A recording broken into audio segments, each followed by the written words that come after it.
Bismillahirrahmanirrahim. Assalamualaikum warahmatullahi wabarakatuh. Alhamdulillah. Wassalatu wassalamu ala rasulillah. Allahumma salli ala sayyidina Muhammad wa ala ali sayyidina Muhammad. Qala rabbi shrah li sadri wa yassir li amri wa halul 'uqdatam min lisani yafqahu qawli amma ba'd. Apa kabar semua anak-anak? Saya harap semua sehat. Semua dalam keadaan baik. Dah makan, diberi kelapangan masa untuk sama-sama belajar pada hari ini. Baik, insya-Allah. Pada hari ini kita sambung lagi pelajaran kita pada bab yang ke-27, iaitu akhlak Islamiyah. Tajuk dalam bahagian tajuk akhlak terpuji hiasan diri. Apa itu akhlak? Bagaimana akhlak boleh menjadi hiasan diri kita, boleh menjadi cerminan diri kita. Jadi sama-sama kita tengok pengajaran ini. Baik, kita pergi kepada maksud. Maksud akhlak tersebut berasal daripada perkataan khuluq yang bermaksud budi pekerti, watak, kelakuan dan tabiat. Asal perkataannya adalah khuluqun. Khuluqun. Okey, ni asal perkataan daripada Arab. Lalu kita pun ambil, orang Melayu ni ambil perkataan Arab tersebut. Okey, dia ambil daripada perkataan Arab lah ni. Kita sebut akhlak, akhlak, sifat terpuji, sifat mahmudah, okey. Kelakuan, tu semua dalam tajuk akhlak. Khuluqun. Okey.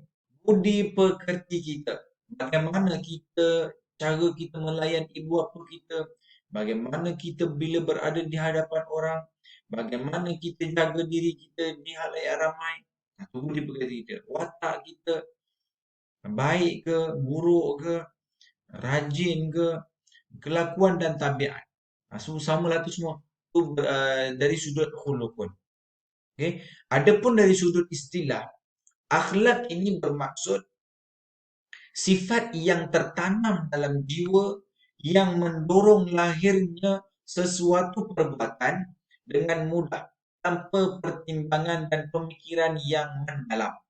Okey. Maknanya, okey, nak potong kat mana? Sifat maknanya nanti awak hafal, nak potong dekat mana? Sifat yang tertanam dalam jiwa. Satu, yang mendorong lahirnya sesuatu perbuatan. Kalau tak mampu sampai situ je lah. Kalau mampu sambung sampai situ. Dengan mudah tanpa pertimbangan dan pemikiran yang mendalam. So, akhlak ni sudah ada dalam jiwa kita. Orang kata kalau nak tahu peribadi seseorang tersebut, tengok kepada akhlaknya. Okay? Nak tahu jiwa orang tersebut baik ke buruk, tengok kelakuannya, tengok peribadinya. Kalau orang tu buat benda baik, akhlaknya elok, maka dalamnya baik. Tapi kalau dia mencuri, merompak berzina, maka hatinya tu kacau. Buka aurat, maka hatinya tu tak baik. Tu sahaja mudah. Ada orang silap, dia kata, saya luaran je tak baik, tapi hati saya baik. No. Orang yang hatinya baik, dia akan tunjukkan. Okey, setiap perbuatan tu akan lahir daripada dalam hatinya. So, kalau perbuatannya baik, maka dalam hatinya baik. Kalau luarnya tak baik, dia buat benda-benda tak elok, maka sebenarnya dalam hati dia tu tak baik. Okey, itu saja mudah. Baik. Sifat tertanam dalam jiwa yang mendorong lahirnya suatu perbuatan, maknanya dia bersahaja. Dia buat. Bila orang layan dia macam mana, dia macam itulah dia punya sifat dia.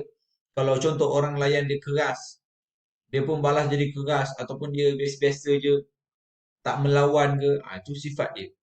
Sifat akhlak dia. Okey?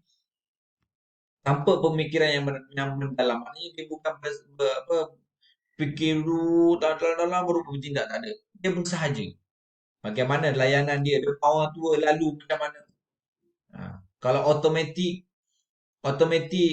dalam orang tua dah hormat, tunduk ataupun jumpa cikgu bagi salam.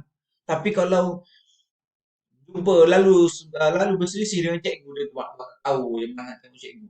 Itu maka itu sifat dia jugalah, akhlak dia, sama ada baik ataupun buruk. Ataupun dia duk fikir dulu nak lalu depan ibu apa, nak tunduk dengan ibu apa. Yang tu dia fikir tu baru jalan. Yang itu hanya berlakon. Dia akhlak ni dia bersahaja. Cuma sama ada baik atau buruk lah. Baik. Seterusnya kita tengok bahagian akhlak. Baik atau buruk kan. Dalam Arab kita panggil akhlak mahmudah dan akhlak mazmumah. Akhlak mahmudah ni adalah, so bahagian akhlak ada dua, akhlak mahmudah dan akhlak mazmumah. Mahmudah adalah akhlak atau pribadi yang baik, tingkah laku yang baik. Akhlak mazmumah yang kurang baik, yang tak baik. Tengok contoh dia, yang penting kita tengok contoh supaya kita mudah faham. Baik, kita tengok satu-satu. Akhlak mahmudah maksudnya sifat dan tingkah laku peribadi, sifat dan tingkah laku terpuji yang terdapat pada diri seseorang yang bertepatan dengan nilai dan perakuan syarak. Ya, mudah je nak tahu. Akhlak mahmudah, dia tingkah laku terpuji. Kalau mazmumah, sekejap lagi kita tengok. Okey. Dan yang terdapat pada diri seseorang bertepatan dengan nilai dan perakuan syarak. Sebagai contoh, kita ada dua. Hubungan kita dengan Allah dan hubungan kita sama manusia. Tengok akhlak kita, hubungan kita ataupun pribadi kita kepada Allah sepatutnya yang mahmudah. Yang kita perlu contoh ini macam mana? Yang pertama, syukur.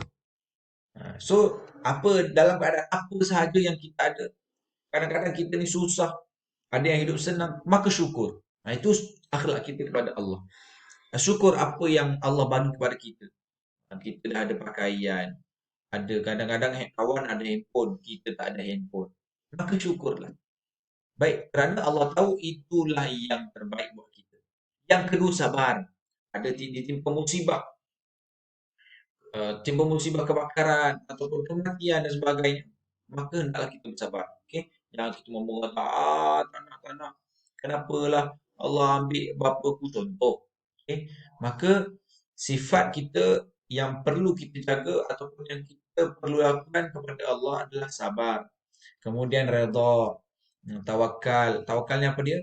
Bila kita dah buat sesuatu, dah berusaha tentang sesuatu, maka serahkan kepada Allah tentang keputusannya. Okey, dan zikir.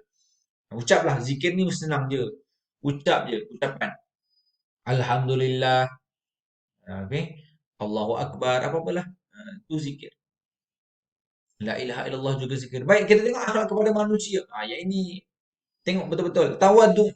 Maknanya rendah diri, bukan duk bangga-bangga. Duk bangga dengan kelebihan diri. Aku pandai nyanyi, aku pandai main PUBG, aku pandai main TikTok, contoh.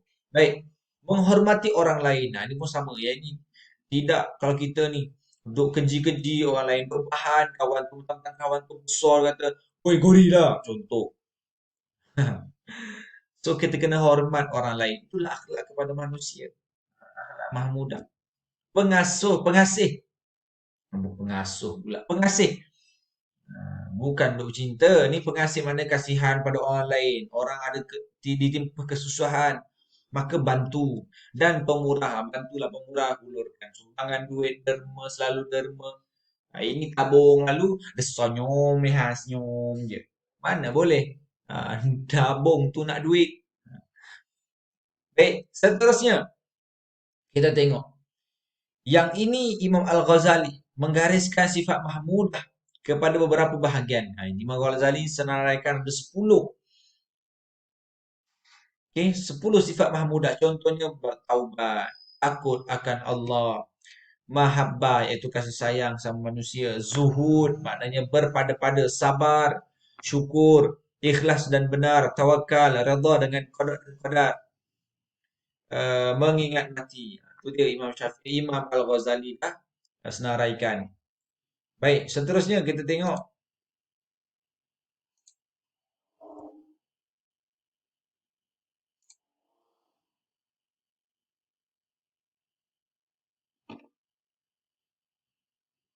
Baik, seterusnya kita tengok akhlak mazmumah. Benda yang tak baik jangan ada pada diri kita. Okey, Sifat yang tak elok dan jangan ada pada dalam diri kita. Kita minta jauhkan. Sebab akhlak mazmumah ni, nanti banyaklah kesan. Nanti kita akan tengok. Okey, dia punya kesan bila kita mazmumah. Kesan bila kita bersifat mahmudah. Baik. Sifat dan tingkah laku keji. Yang tadi mahmudah terpuji dan mazmumah adalah keji. Mudah saja. Yang terdapat pada diri seorang yang berlawanan dengan nilai dan perlakuan syara. Yang berlawanan, yang mana bertentangan dengan kadar hukum sebagai kita ni sebagai orang manusia yang punya hati. Okey, akhlak kepada Allah. Jangan ria. Ini dok bangga diri sokmo, dok bangga dengan apa yang dia ada. Nak suka nak tunjuk-tunjuk kepada orang lain, aku ni cukup, aku nak ada handphone 20 contohnya. Ada ke? iPhone 20 contohnya. Baik, putus asa. Dia bila dah diberi apa? Tidak mendapat sesuatu lalu putus asa, dah tak nak buat dah. Boleh. Itu akhlak yang tak elok kepada Allah. Sangka buruk dan lalai. Dok bersangka buruk kepada Allah. Kata kata macam-macam lah dia, tak puas hati lah ini, kenapa maknanya Allah tak sayang aku, macam-macam lah, bersangka buruk. Baik, kita tengok kepada akhlak manusia. Okey, yang tak elok, contoh kita sombong. Orang tu mentang-mentang orang tu biasa-biasa saja, kita ni anak orang kaya, lalu kita sombong, tengok dia pun benci. So, itu adalah akhlak mazmumah. Memandang hina terhadap orang lain. Dok pandang hina, dok kata dia ni dia ni dalam busuk, dok pandang hina. Dia ni ayah dia dulu kan, macam-macam lah dia pandang hina. Seterusnya kasar. Perilakunya kasar. Orang cakap mencarut-carut. Oh, apa hal ni, kau ni gila. Macam-macam lah. Ayat sekarang ni. Kalau saya cili sahaja mulutnya. InsyaAllah berubah. Ha, kasar. Memfitnah. Duk fitnah orang, duk jaja, kata macam-macam. Weh, kau tahu tak ada ni kan? Padahal tak ada pun saya saja buat. Itu kira fitnah lah tu. Kau tahu tak ada ni. Walaupun macam dalam keadaan tak faham kawan tu. Tapi, apa, dalam keadaan bergurau tu dia fitnah kawan dia. Lalu nanti apa jadi? Contohnya lah, weh, kau tahu tak ada ni dulu semalam. Dia ni semalam ni, curi, curi duit mak dia. Kawan weh mana ada saja gurauan, saja nak berkena kawan dia. Nampak macam nak berkena tapi sebenarnya dia adalah memfitnah. Lalu tiba-tiba kawan yang lain yang dengar tadi tu dia pergi cerita ke orang lain. Dah jadi orang kata dia ni mencuri duit mak dia. Kan salah tu, fitnah lah tu.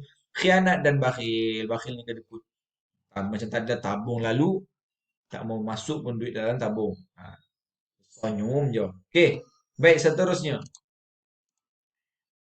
Ni yang digariskan Imam Al-Ghazali. Yang benda yang tak elok lah. Gemar makan dan minum. Jangan makan sangat. Jangan minum sangat banyak-banyak sampai kenyang. Kurangkan. So, tu Nabi kata berhenti makan sebelum kenyang. Banyak berkata yang sia-sia, bergurau lah apa. Benda-benda sia-sia saja disembangnya. Marah, hasad dengki dan iri hati. Kasih pada harta maknanya sukakan harta. Terlalu tamak kepada dunia lah ni. Takbur, bangga-bangga diri, riak, menunjuk-nunjuk, ujub, apa pada diri ikut ujub lah sifat ada pada diri tu, contoh cantik, aku ni cantik lah, macam-macam lah. Kalau riak tadi dia cari pandangan orang lain untuk tengok dia, kasih akan dunia, okey, sukakan kepada dunia. Ni 9. Tadi kalau yang sifat mahmudah, Imam Ghazali nakilkan ada 10. Baik, seterusnya kita tengok yang last, kelebihan berakhlak. Mendapat kedudukan yang paling tinggi dan mulia di sisi Allah. Allah angkat darjat orang yang berakhlak mulia. Kita tengok tujuan memelihara akhlak. Pertama, kehidupan aman dan harmoni. Sentiasa berada dalam peliharaan Allah. Membentuk hubungan yang baik antara hamba dan Allah. Mendapat kasih sayang Allah. Hidup diberkati. Ini uh, antara tujuan memelihara akhlak. Baik. Kita tengok seterusnya. Baik, implikasi tidak memelihara akhlak, meruntuhkan maruah diri dia, merosakkan diri dia ya. Ilmu tidak berkat, dia belajar pun ilmu tak berkat. Hina di sisi Allah dan pandangan manusia.